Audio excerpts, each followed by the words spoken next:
Ok, bon.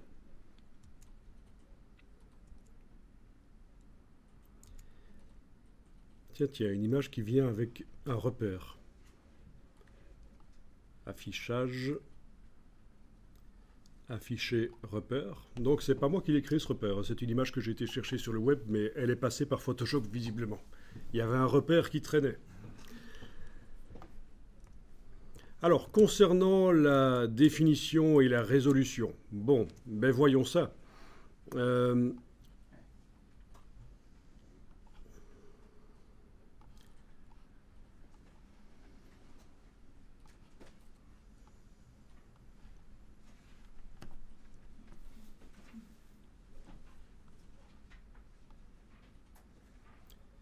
voilà, le plus simple, plutôt que d'aller pour chaque image dans le menu Image, taille de l'image, demandez que la palette information vous montre les dimensions du document. C'est-à-dire dans menu Fenêtre, Information, vous allez dans le menu de la palette information jusque Options de panneau.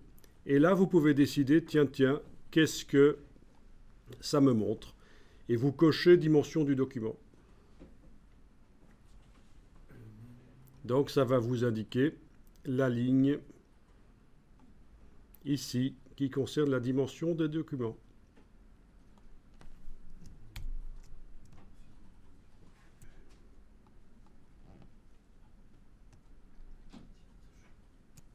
Oui, en plus de ça, vous pouvez indiquer...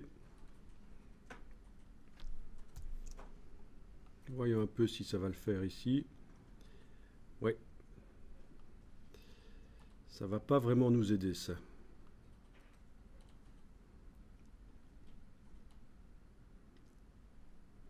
Bon, ben déjà, c'est une première chose. Dimension du document, ça vous met la dimension en centimètres et la résolution. Pixels par pouce. Voilà, vous passez d'une image à l'autre avec la touche, les touches contrôle tabulation. Ça doit marcher sur PC aussi, hein, contrôle tabulation. Et vous voyez qu'on a donc pour toutes ces images des dimensions en centimètres et une résolution indiquée. Mais ça ne nous intéresse pas. Ça, c'est ce qui est indiqué dans le fichier de l'image qu'on a été chercher sur le web.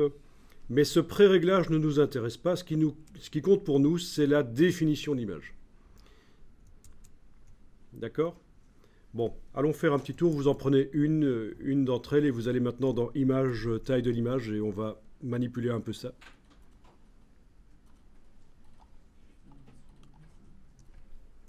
Donc dans le menu Image, taille de l'image, vous pouvez choisir les dimensions en centimètres. Vous retrouvez exactement ce qu'on avait dans la palette information, la dimension en centimètres et la résolution. Vous allez décocher le rééchantillonnage parce qu'on ne veut pas modifier le nombre de pixels de l'image. Le nombre de pixels de l'image est indiqué ici, c'est donc ce qu'on appelle la définition, la précision de l'image, 1600 sur 1200 dans mon cas. Ça, c'est la définition. Voilà. Et alors, si vous imprimez en mettant beaucoup de pixels par pouce sur le papier, vous allez forcément avoir une image plus petite. C'est ça le principe. Vous avez décoché rééchantillonnage, vous pouvez tester. 300 pixels par pouce au lieu de 72. Je passe à une image de 13 cm sur 10 au lieu de 53 sur... Voilà. Ça, c'est pour l'imprimeur. En général, c'est ce qu'il faut pour avoir des images nettes dans les magazines sur l'impression. Pour une impression jet d'encre, 150 pixels par pouce, c'est suffisant. Imprimeur d'Office 300 ? Imprimeur, c'est en général 300, mais c'est l'imprimeur qui va vous dire ce qu'il faut comme résolution pour les images. Donc ça veut dire que sur une jet d'encre, l'image va s'imprimer 2 fois plus grande en centimètres, puisque la densité des pixels est moins grande. Logique, hein ? 300 chez l'imprimeur, ça fait 13 cm sur 10. 150 en jet d'encre, ça fait 27 sur 20. Ça va, c'est... on met 300 et qu'on met 3200 par 2400. Alors, ça c'est la suite. Je mets 300, j'ai une image de 13 sur 10. Ok, sauf que je voulais qu'elle s'imprime plus grande. Je vais à ce moment-là tricher et multiplier les pixels. Après avoir validé le 300 pixels par pouce, je retourne dans taille de l'image. J'enclenche le rééchantillonnage et peut-être même la nouvelle fonction d'agrandissement intelligent. Et j'indique que je veux, par exemple, qu'elle s'imprime à 20 cm sur 15. Et là, le nombre de pixels augmente.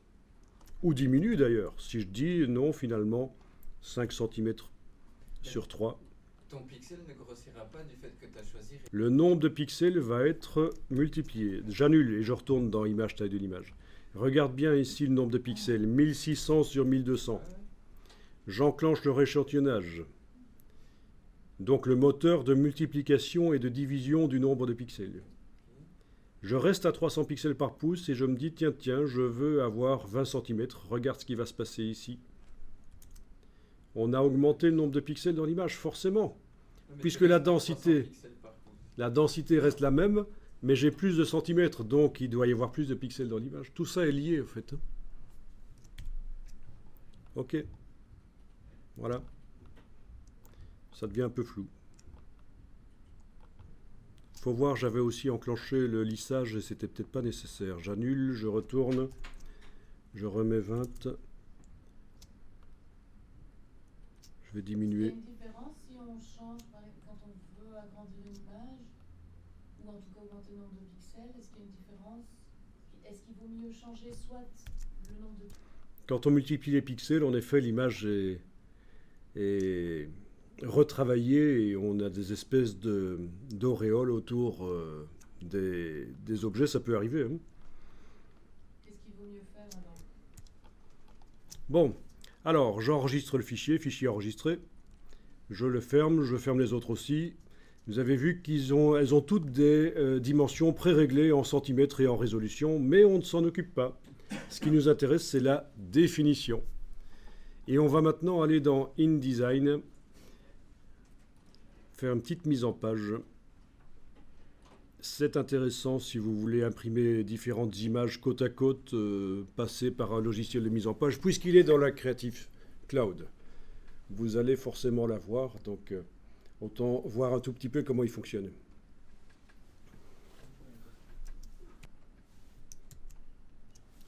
Voilà, vous êtes dans InDesign, vous allez faire un document, fichier nouveau document, par exemple format A3 vertical.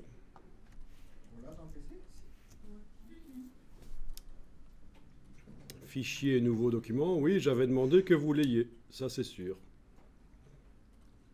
A3 vertical, donc c'est dans nouveau document A3 vertical.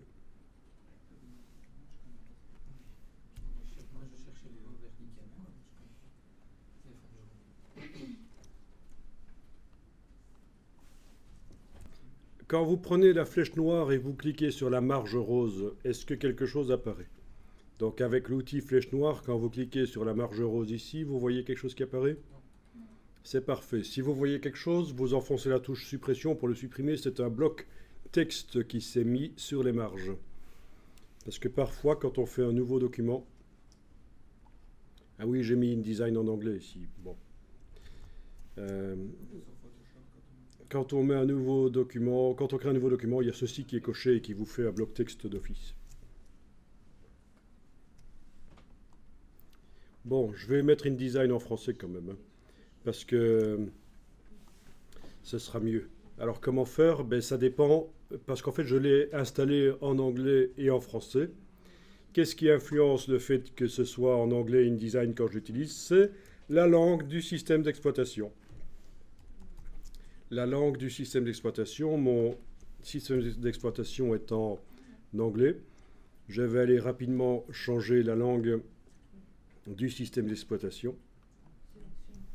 Donc dans les préférences, je vais faire passer le français en premier lieu. Voilà. Pour que ce soit pris en compte, il faudrait que je redémarre l'ordinateur, mais je ne vais pas le faire. Parce qu'il y a une autre solution, c'est de redémarrer le Finder, le gestionnaire de fichiers, en le tuant. Donc, par le gestionnaire d'application.